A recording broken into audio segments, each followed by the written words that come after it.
We've waited long enough. It's Friday. Originating internationally from Provo, Utah's Rock Canyon Studios and KHQN, this is Joel Skousen's World Affairs Brief with co-hosts Paul A. Jensen and Tom Drashall. Good morning, folks. We're glad to have you with us here this morning, and we've got this great show. I've got your brief yesterday, Joel, and read it studiously, and boy, what an eye-opener it was. And the main thing that surprised me about your initial story, your main story, was this Navy Yard shooting, and it's entitled "Navy Yard Shooting Looks Like Another Setup." But the number of mainstream and even liberal sources that you quoted actually surprised me. Was it a leak or did something happen and they started reporting the truth and then were later told, oh, you got to drop that out? Now, tell us a little bit about this story first and set the background for us, Joel Skousen. We are very intrigued by some of the information we have. We want to get right into it today because we always run out of time. So go ahead. Well, in any one of these cover-ups or setups where the government projects something that isn't true, you have honest reporting going on. And so whether it's the Sandy Hook shooting or the Batman shooting in Colorado, it's always easy to pick out initial reports that are fairly accurate, and then you start to notice there's contradictions, especially as the official story starts to change. They start to deny things that they said earlier. So it is a matter of the fact that there are honest reporting, there are honest police making statements, and then comes this official line that starts to deny the honest reports, and that's what we're finding in the Navy Yard. The stories are all over the map. But let me just point out as an introduction here that we have a pattern emerging when you have a government setup to try to get gun control. And this is something we're dealing with almost every 3 months now, is that you have some major mass shooting incident. And as I was explaining earlier when we were talking, mass shooting, we don't have a pattern of criminality that leads to mass shooting. Even the most hardened criminals don't go into schools and just start plugging children. We don't have a pattern of the mentally ill doing mass shootings. You know, that's one of the mantras today. Oh, now we've got to start to concentrate on the mentally, but it's not a matter of mental illness. We just don't have a pattern of mental illness doing this. But they say, well, these people who do have to be mental ill because it's not rational. Well, it's more than just not rational. In my opinion, you've got to actually be have a persecuted, mind-controlled, hypnotized mentality that does these things. And I'm going to show in this show how we have a lot of evidence in all of these shooting evidence that we have people who are unstable that have been subjected to mood-altering drugs. And the one thing that we can't prove but is generally there is hypnosis that programs these people to go do something. And then you always have another shooter that is present and that is meant to give the coup de grace to the person if he fails to follow his programming, hypnotic programming of killing himself after the fact. Then he's shot by someone else. Now, Joel, do we have Tom Drashall with us yet this morning? We do. Okay, Tom, I'm glad you're there. Welcome to the show this morning. And we're glad to, I hope you had time to read this World Affairs Brief, Tom. Very brief. Okay, well, let's go ahead and get started by first describing what happened and what makes it sound like a setup. Joel, if you can let us know the specifics now. Well, you know, obviously here's a person, in the basic theme that is true is that a man named Aaron Alexis, a former Navy reservist who got basically booted out of the Navy, went to work for a contractor called The Experts, doing computer work within the Navy Annex, goes in, there's some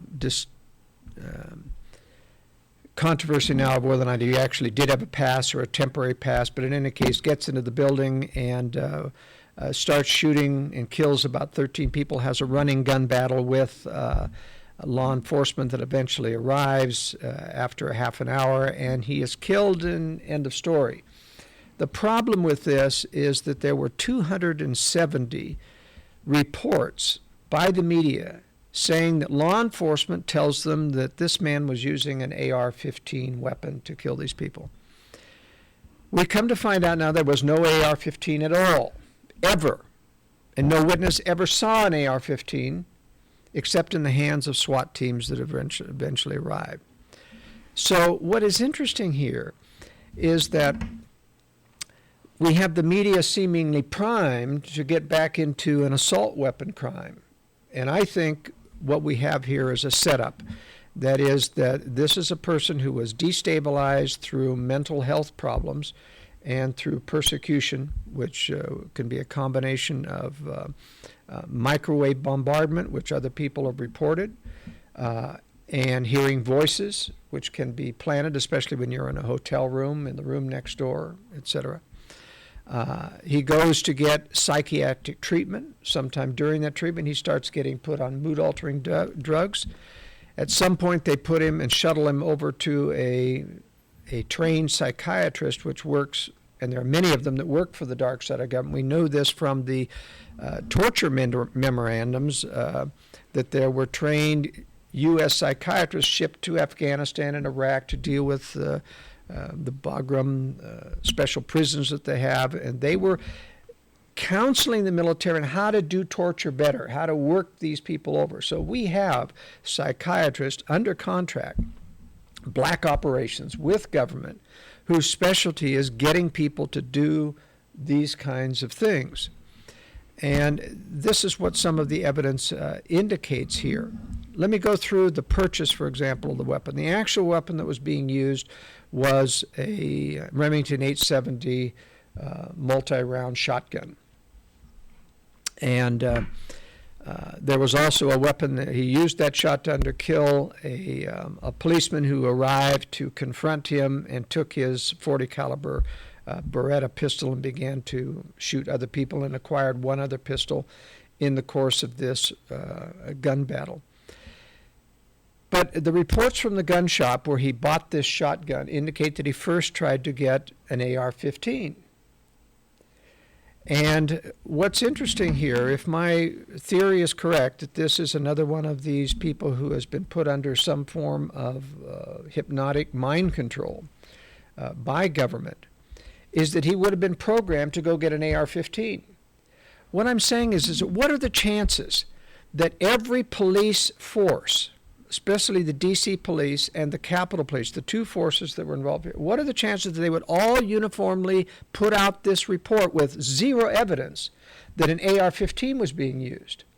Unless they too had been primed, knowing in advance this is coming up, it's going to be an AR-15, put that out on the services. And the fact that he was programmed to go in and order an AR-15 first, but he couldn't have one. There's a 3-day waiting period, you see. So he picks up a shotgun instead, of which there is no waiting period. Okay? Now this is very interesting in the sense that he's working towards an AR, can't get it, uses a shotgun, and the media suddenly misses it, but puts in the standard story anyway. Okay, we're going to have to continue this on the other side of the radio break, but on television we're going to continue. We're glad to have you with us this morning on the World Affairs Brief with our expert Joel Skousen here on KHQN 1480.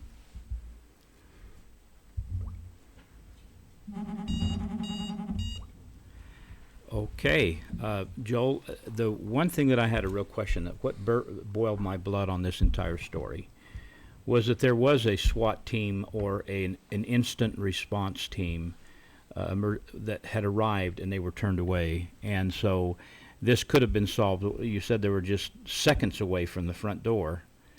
They were minutes away from the front. They arrived, they felt within about 3 minutes, they were only a block away. This was a Capitol high-intensity response team, which is prepared to protect congressmen at the Capitol. And this is very close to that area, and just a block and a half away from their team. They were there within 3 to 4 minutes, and they were told by their watch commander to stand down and leave the premise immediately. I mean, this is the biggest evidence, frankly, of conspiracy to make sure that this killing went on and was not limited to one or two people that were killed.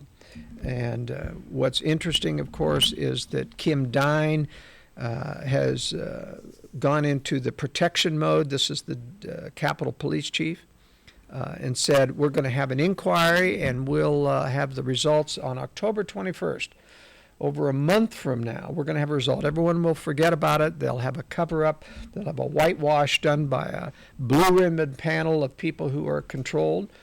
And I'll tell you, I can guarantee you that it's very simple. You wouldn't take 20 days to do it. All you'd have to do is go to that watch commander and say, why did you do this? 15 seconds. You know, and the fox guarding the hen house again. Well, I'd like to cover that also on the radio because that's such an important point to me. And so let's pick up with that as we go.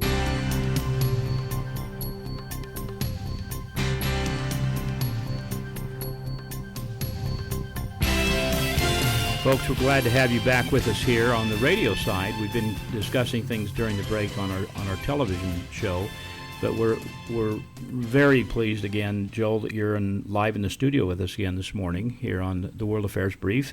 You've outdone yourself again as usual. Tom, you're there with us, I hope. I'm here, and I'm shocked and amazed at what's going on here. In fact, I'm really struck, by each time impressive, what they do. The bad guys here, but I'm really struck by the speed. If what we're looking at here is true, the speed with which, number one, they're able to get someone to do this. Joel, are you talking about?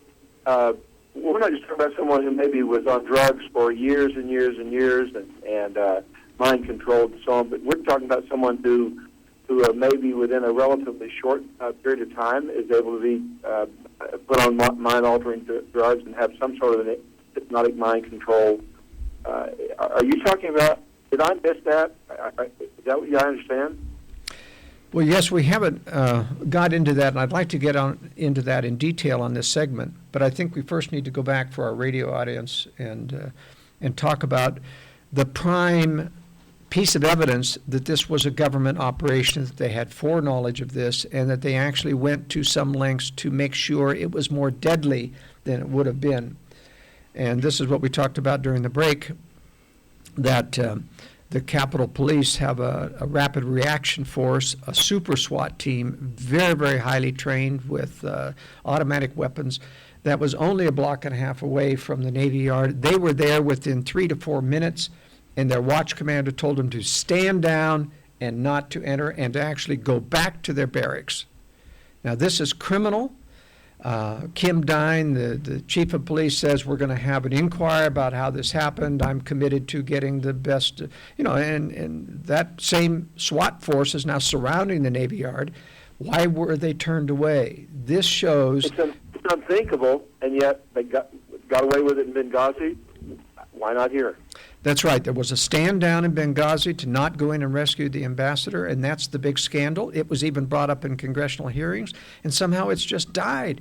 I mean, it would have been a simple thing to call the person who was, or actually ask him. He was right there in front of the congressional committee and say, who was it that told you to stand down? And they didn't ask the question. They didn't call him back on review and say, tell us who told you to stand down.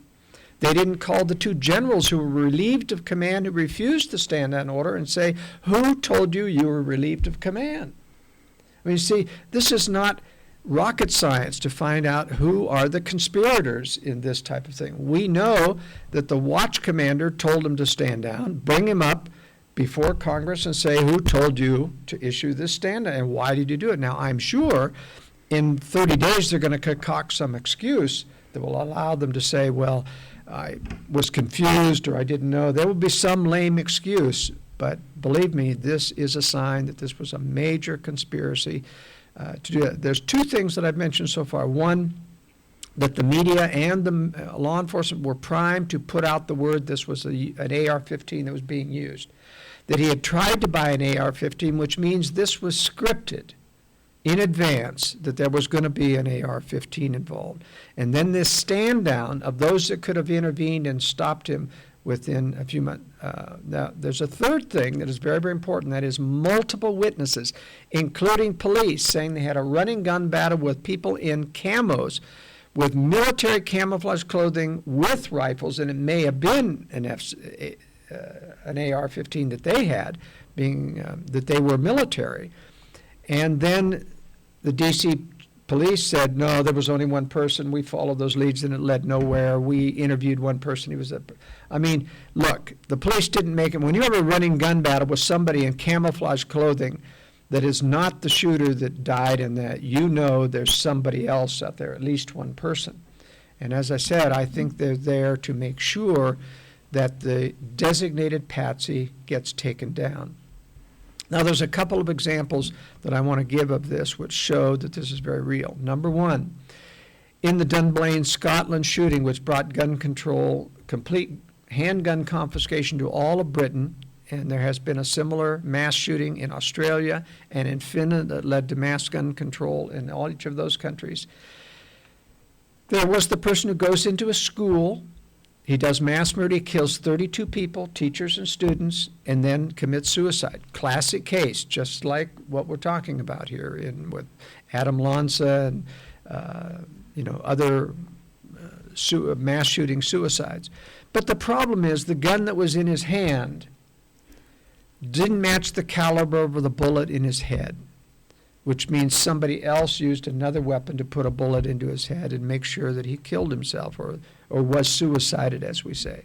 This has happened numerous times. That's why in the Sandy Hook shooting, there this other witness, this grade schooler of mature enough age to know what he was saying, comes out and said, I saw the police with a person with his hands behind his back, their knee on his head, and they were holding him down. Well, you don't hold down and handcuff a person who's committed suicide, who's dead. There was somebody else who was taking custody. One of the police radios said, I have another man down on the ground here, that he had been caught. So there's two things. There were several other radio reports of other people captured with weapons on the property. They all disappeared. Nobody's heard anything about these people before. And one person, the one they caught in the woods, they had some lame excuse. One lame excuse was that he was a parent of a child, which turned out not to be true. Another one that he was an off-duty policeman. Then we have to ask, why didn't he show his identification to the police? Why was he led away in handcuffs if he was off-duty policeman? I mean, there's just so many problems with the fact. But I'm convinced that, as in Sandy Hook, we have this AR-15 story that is injected into the thing when, in fact, the evidence shows that he used handguns. And, in fact, the police were coerced into making the statement that was an AR-15.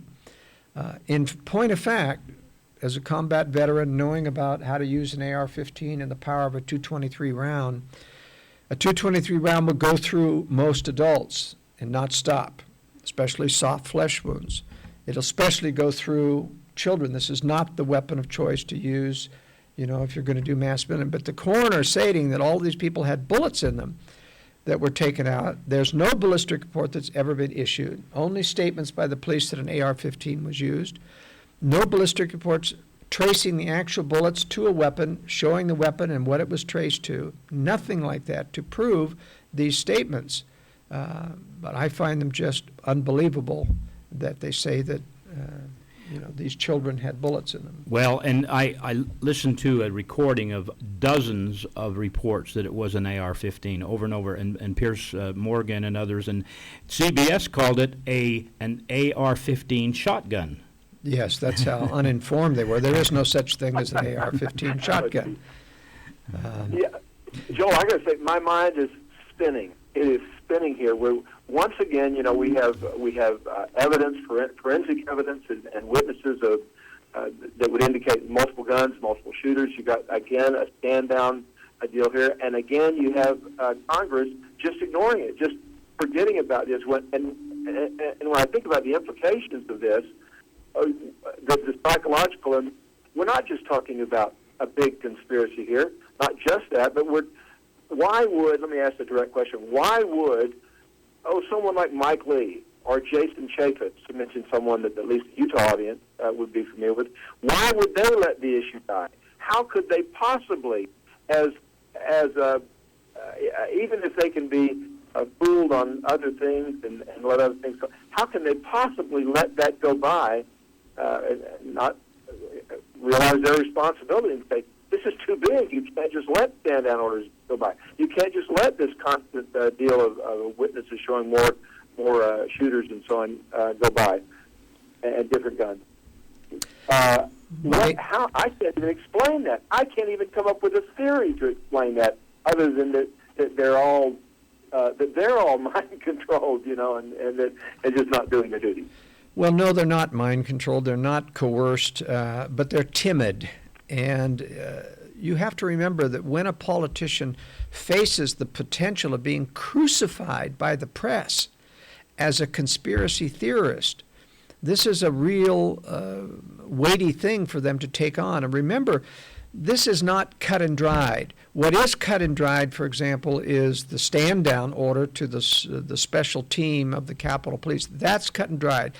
The fact that a security clearance issue is, in fact, we're grateful that the fact that this is a security clearance issue has consumed a great deal of what the media has to talk about, because clearly with a gun problem record, which gets on even federal records, there's no way any of us believe that he could have passed a security clearance without somebody having protected him and removed his material from the computers. And that's another evidence of conspiracy. But you see, we don't have proof in any of these things. We don't have proof yet of the hypnosis, which has to occur in any mind control thing. We don't have a link to the doctor directly. So you see, it's pretty difficult for a standing senator or a congressman to go out on a limb on some of these things, and having to prove a case based on a pattern of conduct, as I'm doing, rather than definitive proof. And that's why I think why they're timid, why it's difficult to make that case. It's not something you can make a short soundbite out of an interview with the media and make those kinds of claims without being laughed at as a conspiracy. We got a minute and a half left, and I have a question about this.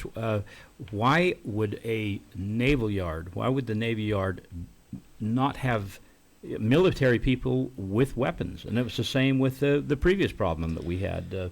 This was a gun-free zone. This is one of the things that is a major problem. They always pick gun-free zones to do these mass killings, and you can't tell me that isn't planned. But even one of the persons who was texting his friend from being kind of held hostage within the Navy Yard is saying, the security guard here that's protecting us doesn't have a weapon. Ask me if I feel safe. It's just incredible that this. If it was so tragic, it would be laughable. None of the military people are allowed to have arms when they go in there, and that brings up the case: how did he get in there with a shotgun?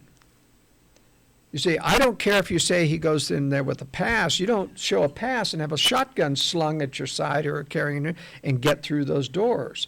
And I'll talk about the other stories that indicate that he even had a gun altercation in the parking lot before he got in, which indicates you didn't get in through a pass.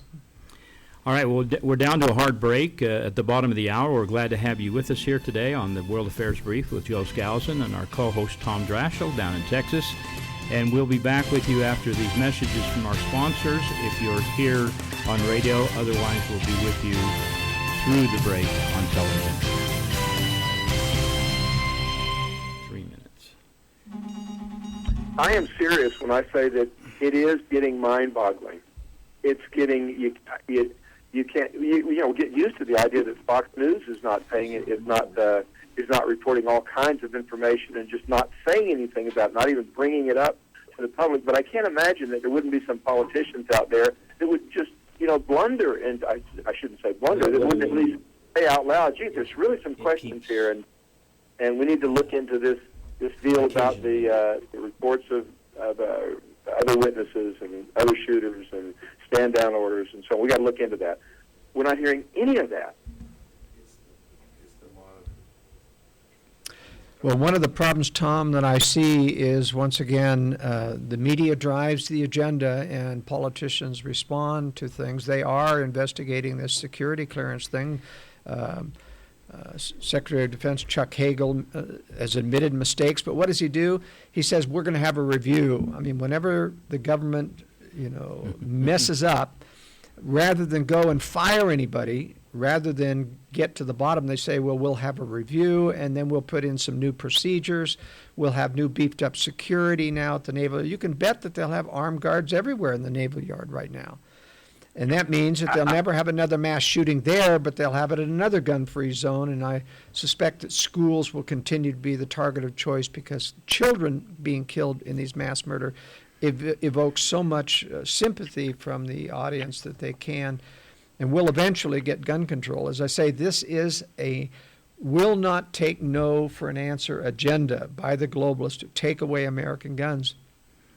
And it's interesting, though, that with all of the Sandy Hook lobby coming out and saying, you see, let's whip up this anti-gun legislation again and try to get it passed.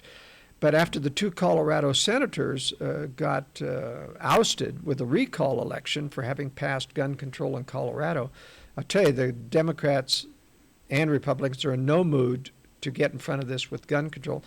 The fact that it's emphasis now on the security breaches, that this was a black American rather than some white domestic terrorist, all have diffused the ability of the gun control lobby to make an issue of this.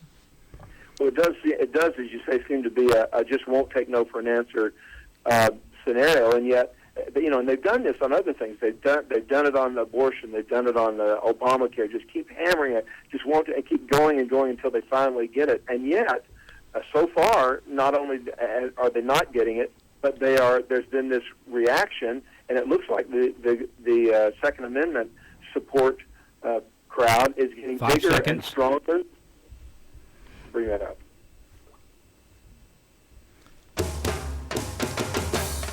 This portion of the World Affairs Brief is brought to you by Joel M. Skousen's worldaffairsbrief.com. To subscribe, click Subscribe Now. To make a comment, call KHQN at 1-800-776-1913, 1-800-776-1913. Thanks for that introduction there. That's from our engineer, Jonathan. He always does a great job. We're glad to have you support the show the way you do and the station. We are back with Joel Skousen on the World Affairs Brief and our good friend Tom Drashel down in near Tyler, Texas. We're glad to have you with us, Tom, as well. Tom, you were discussing something on the break that I think you probably wanted to finish, but let me first remind our listeners, and we're negligent in this too often, and that is we welcome your phone calls, your comments, your questions. You can call us toll-free anywhere in the country at 1-800-776-1913. That's 1-800-776-1913. Tom, did you have another question or comment? Well, it's just, I guess, stepping back and looking at this overall gun control thing. Like Joel is saying, it really does appear that this destroying this gun control thing is a won't take you no for an answer kind of a situation. And they just keep hammering, and we've got another false flag incident here. And it strikes me that we have, they did it on abortion. They did it on Obamacare. They finally got it, And it seems to work, with same-sex marriage and so on. And yet, on the gun control thing, there's been an opposite reaction. Correct me if I'm wrong. It looks like the pro-Second Amendment crowd is getting larger and stronger, and it looks like we're really coming down to... I don't think it's going to work. I don't think these continued false flag incidents like this and Sandy Hook and so on are going to result in Congress breaking down and giving up, giving in on gun control. I have to wonder how they're going to do it. What other approach are they going to take? Apparently, they think this is going to work, or at least this is what they're continuing to try for the time being. You're right. It's not just these mass murders. You have these workplace shootings happening almost weekly now. And in fact, I have a feeling that the public is getting a little bit Suspicious? Apathetic about it, and there's nothing that you can do. The point is, though, whenever some of these things happen, you do increase the need of people to feel like, I need to be armed to protect myself against these mass shootings. I mean, everybody in the Naval Annex was very, very upset the fact that these security guards that were all unarmed. It took police from the outside to get there before they could engage the shooter. He was able to shoot with impunity at the crowds from his fourth story, looking down in an atrium. And of course, he probably could have only had 7 or 8 rounds in a semi-automatic 870 Remington at most. And it's not an easy weapon to reload rapidly. And that's why he went to, I think, shooting the guard and getting those 2 guns to continue that. And of course, by then he was being engaged by several police. And what's interesting is this took over a half an hour to take him down, when in fact this SWAT team that was arrived and stood down could have ended this within minutes of it starting. And they're having to invent new concepts. I mean, it's bad enough that it's unthinkable that we would have a gun-free zone in a military reservation, and yet now we've created something that we would have never thought of. I would have never thought of unarmed security guards. How could you have unarmed security guards and in a naval base? Well, and as I say, I think that there are, if you'll trace back the orders, you'll find the same higher-ups conspiring to make sure that you have a gun-free zone, putting out these orders. And of course, the orders come down through yes men but if you trace it all back, you're going to find there's a core of people who are putting out and creating the scenarios, creating the zones to make sure that there's no protection. And it's very evil. Well, there was another part of this that you were telling us about, and that there may have been a confrontation in the parking lot. What was that? Oh, that's right. There was another story that came out, and from a law enforcement source that said that he made it through the security gates, and then he had an altercation in the parking lot where he started shooting then and killed someone in the parking lot. That means that the security people at the gate would have had their arms in ready. How did he get into the building then? Even if you're claiming that he got in through his passes, how would you use a pass if you had a shotgun, even if you weren't shooting people? I mean, how do you get into? It's obvious these temporary computer-type employees can come in with a small backpack or a small case that has some of their tools, cables, and other things they use to work on computers. But you can't hide a long-barrel shotgun. This is not a breakdown-type shotgun that you can be disassembled and carried in a bag. So that means either that the shotgun was placed in before, or he went through by force, and there's no corroborating evidence that happened. Obviously, there were other people, his compatriots in this shooting thing, the guys in camo that were inside the building that had other forms of arms. So this is a larger conspiracy. This is not a lone shooter conspiracy. And of course, the government always tries to do, whether it's Lee Harvey Oswald, it's the lone shooter, or in the Bobby Kennedy assassination at the hotel. You know, this was a 6-shot 22 revolver. There were 32 caliber bullets, 38 caliber bullets taken out of the woodwork. There were a total of 9 bullets shot in that kitchen area of the hotel from a 6-shot weapon.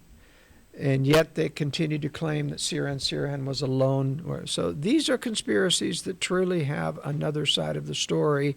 It's a pattern that I'm warning about in the World Affairs Brief, something that hopefully enough of the public will wake up about, that we can make the government much more cautious about trying to pull off these things. I wonder if there's some way to interview some of these people before they're silenced. I wonder if there's some journalists or someone can get in there and talk to these SWAT teams that were told to stand down, or some of these other witnesses before they're all It's very muzzled. Very interesting that you point this out, because obviously these SWAT team people are told, don't you talk to the media.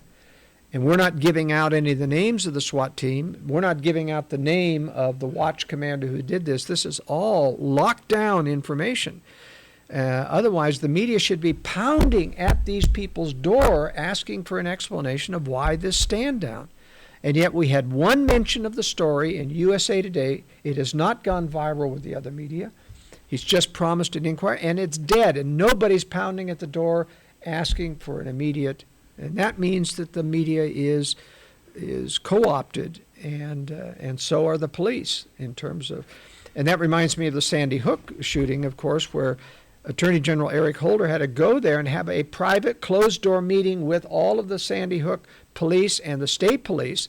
And I think it's because he was having to put down a rebellion of police who were rebelling at having been told you can't tell what you know, and you can't tell about there not being an AR-70. You can't tell about the other people that you captured that we let go. It's all a matter of national security, and threatening them. And then there was the $2.5 million payoff from Department of Justice funds to the Connecticut police, which was part of the, I think, silencing of their people. And then you also mentioned Jim McVeigh in Oklahoma, that there's a similar pattern there. That's right. There's a similar pattern of when you come out of the military, and he suddenly was a gung-ho, he was being promoted, and he suddenly supposedly quit the military. He actually got taken out, according to his sister, Timothy McVeigh's sister Jennifer, told investigative reporter Jim Keith that he was taken into a secret team. And I can tell you that the CIA has recruiters in all of the uniformed military service that are looking for unstable, gung-ho people that can be used to do black operations, that could be brought in for these mind control type of things. It is telling that the U.S. Navy, after a history of insubordination, of disorderly conduct, of going AWOL, overturned the recommendation to give him a general discharge, which is a degraded type discharge, and upgraded it to an honorable. Somebody big in the Navy had to intervene there to keep him from getting a dishonor or a general discharge. And so that what I'm saying is it looks like someone has targeted this individual for special operations, and sometimes, in fact, you can even have a quid pro quo, hey, if you come and join these special teams in the military, get out of the Navy, we'll give you an honorable discharge, kind of an offer you can't refuse. Otherwise, you'll get a dishonorable discharge, or worse, if you don't accept our offer. That's what happened to Tim McVeigh, I think. Right.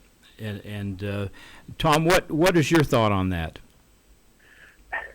My thought is I still can't hardly wrap the way things are happening, and with this thing in particular, I can't wrap my mind around the idea of exactly how it's coming down. In other words, Joel, if you can come up constantly, by the way, with these kinds of details on something, how in the world is there not some talking heads that aren't hearing or seeing something somewhere, and members of Congress, that they don't at least get off script, and wonder out loud and say we ought to look into this, and this, and yet it's not happening. It's as if we have these unbelievable details and undeniable that there's so much more than what we're hearing from the government and from the media, and yet we're not hearing any of that. It's a completely different story that people are getting on Fox News and certainly the rest of them than they're getting here on our program.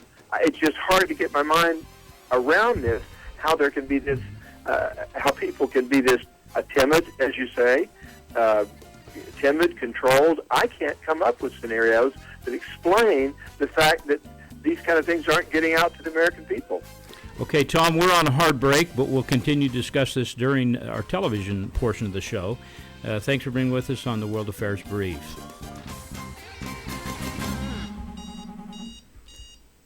Okay, and that's a good point. It always interests me as well. And when I first heard this breaking news, and it was on Monday, and Jonathan actually put some images up on the screen when we were on the show on Monday of what was going on. It was live at the time, and it was surprising to me it was going on so long. But sometime, I often wonder, like you do, Tom, I often wonder when is there going to be a break for the good guys? When are they going to mess up so much? And they've messed up many times, and there's been times where truth comes out. For example, in this Boston marathon shooting and so forth, there's been information that has come out that's undeniable that there were other things going on. But they control the mainstream media. But somehow, somewhere, sometime, it just seems that the truth is going to get out there, and maybe it's not. Joel, what do you think? Well, as I say, this is a conspiracy of power, and it reaches deep into the mainstream media. It reaches deep into the Supreme Court, the appellate courts, the Congress, the executive, of course. There's a dark side of the CIA, the FBI, the DEA, the INS, the military.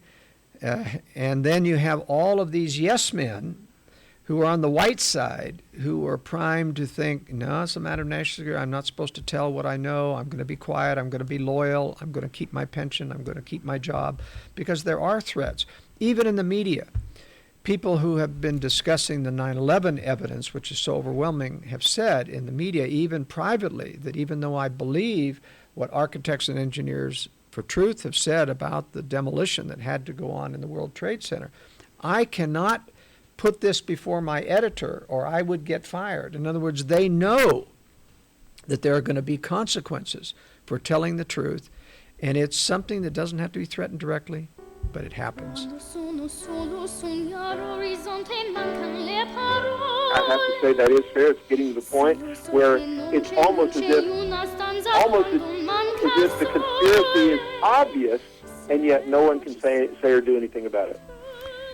Well, we're back with you. Joe, do you want to continue with this discussion about this story, or do we want to have folks go and subscribe? Folks, if you want to have a copy of the World Affairs Brief, you can go to worldaffairsbrief.com, not the, worldaffairsbrief.com, and you can subscribe. But if you want to get a free copy to test it out, and there's a modest fee for this, it's less than $1 an issue. It comes out 52 times a year, once a week, and you only charge $48 for a full annual subscription to the World Affairs Brief, which is an online magazine. Now, how do they get a free copy, Joel? They can simply email me at editor@worldaffairsbrief.com, and I'll be happy to send out the current issue that we're talking about. We probably ought to, move on to, other subjects so that we can get this through. is our last segment, and I'd love to hear about this UN report on the chemical attacks and what a fraud that was, but also the globalists switching the agenda now to target Iran, because I guess with the John Kerry slip-up kind of diffused that whole Syrian war thing, at least somewhat, although we still have Lindsey Graham calling for a war measure and an approval for an attack. But other than that... Lindsey Graham and John McCain have become the chief warmongers on the Republican side, and everyone's following Barack Obama's lead, who's following his globalist advisor's lead on the Democratic side. So the war agenda will continue. What's the big story, of course, is that the UN came out with resounding evidence, supposedly, that a chemical weapons attack occurred. Well, that wasn't the issue. Nobody's doubting that a chemical weapon attack occurred. What they're doubting is who did it. And, of course, they refused to name who did it. But they did say that one of the pieces of rocket shrapnel that they found had some Cyrillic writing on it. Well, interestingly enough, the West, of course, France and the U.S. jumped on and said, this is proof positive that this had to be Syria because they get munitions from Russia, which is Cyrillic. Well, first of all, why don't you even interpret what the Cyrillic writing is, which should tell us something? But that's not difficult to explain also, because the Syrian rebels have, in fact, captured some of the chemical weapons stockpiles, and so they could have very well used captured material that they have used. We do know that Saudi Arabia has been involved in shipping in chemical weapons in more amateur forms to Syrian rebels. That was told by a Guardian a reporter speaking to them, how one of those had exploded. And so Russia has also said that this week they're going to provide proof that this, in fact, so-called rocket that the UN report talks about came from Syrian-controlled areas. They have satellite photos which apparently have tracked where this rocket came from.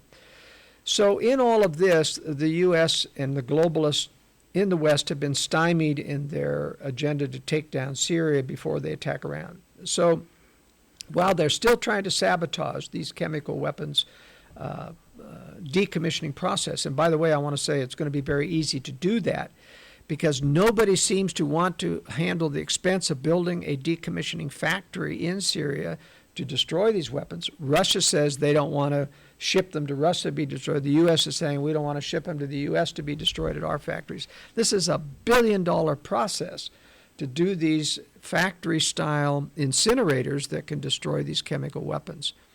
So it's going to be very easy to sabotage this process and perhaps go back to the war agenda, but it's very instructive that Obama is now talking about attacking Iran again, that Iran is the nuclear problem.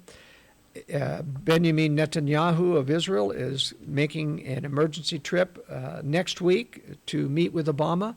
That can only mean that they're going to beef up the propaganda about Iran being the issue. In other words, if we can't get to Syria, then we're going to have to go back to Iran. We've got to have a war, whether you like it or not, in the Middle East, and one way or the other, we're going to give it to you.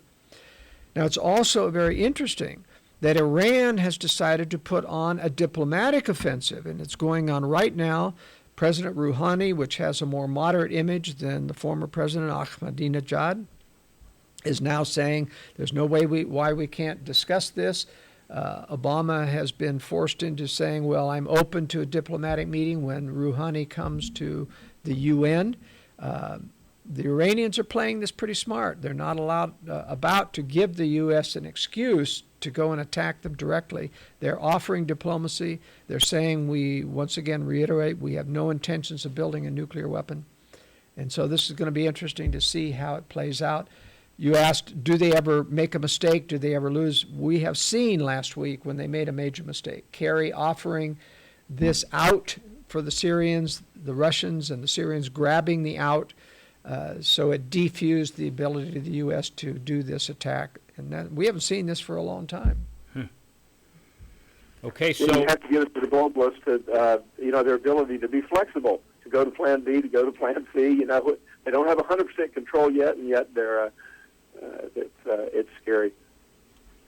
Hey, Joel, before we get away from the Syria thing here, and I maybe you'll be mentioning this or talking about in the World Affairs Brief next week, but can you make some kind of a comment about the interview with Assad? I sat transfixed. I couldn't turn away from the TV, even though I needed to leave. The first time, I couldn't believe that they'd actually set it up and so on. You had a predictable response from Fox News, just saying, "Well, he's just evil and the most amazing liar," and so on. And yet, I was shocked that that it took place and was aired and so on.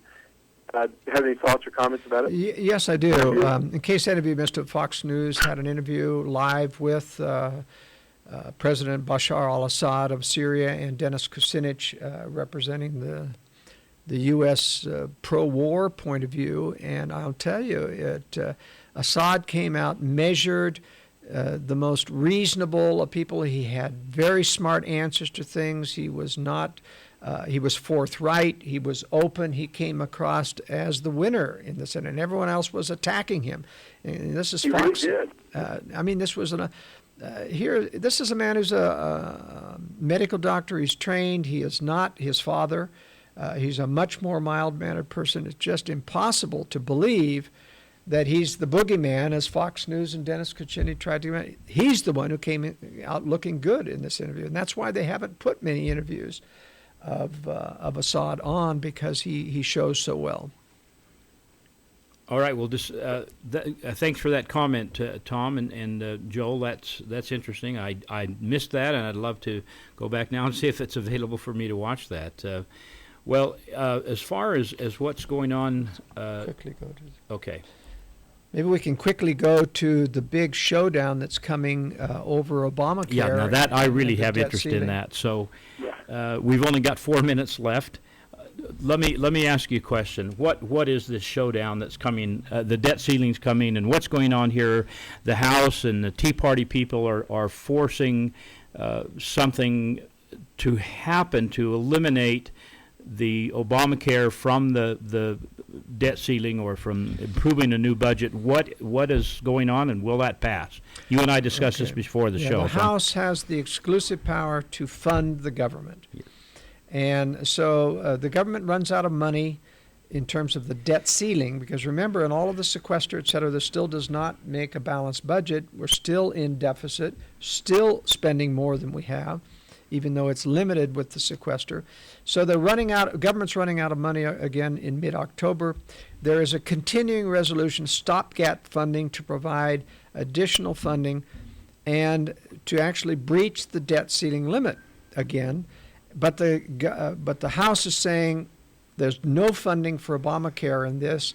So basically, if Obama vetoes it, he ends up shutting down the government. Obama's then saying, no, the Republicans are shutting down government.